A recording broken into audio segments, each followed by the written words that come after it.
Hier, d'une unité de santé mentale unique en son genre à Contrecœur en Montérégie, une unité qui accueille 30 personnes qui auparavant se retrouvaient souvent dans les hôpitaux ou encore à la rue. Cela a été le cas d'une femme de 68 ans qui est maintenant en sécurité à la grande satisfaction de sa famille. Oh, tes bains sont froids. J'ai le cœur chaud, par exemple. Oh. Marie-Jeanne Ouellette va probablement passer le reste de sa vie à l'unité de santé mentale de Contrecœur. Avant d'arriver ici, la femme de 68 ans, déficiente intellectuelle, habitait dans un appartement avec une autre femme qui avait elle aussi des problèmes de santé mentale.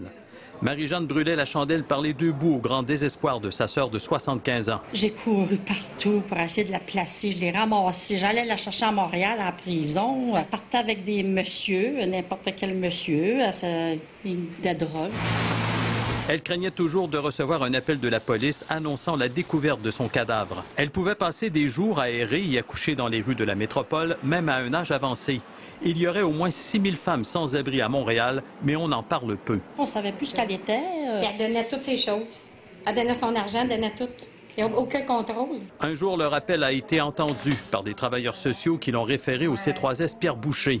Elle a maintenant sa place bien à elle, des activités, un encadrement pour assurer sa sécurité. C'était mieux que je m'en vienne ici, parce que je serais morte. Moi, je trouve pas que la fédérale est pire que la drogue. Marie-Jeanne n'aura plus également à se retrouver trop souvent dans les urgences des hôpitaux à cause de ses problèmes de santé mentale et physique. Un docteur, médecin, à me trouver que j'avais de la diabète. Quant à sa maladie mentale, elle préfère ne pas trop en parler.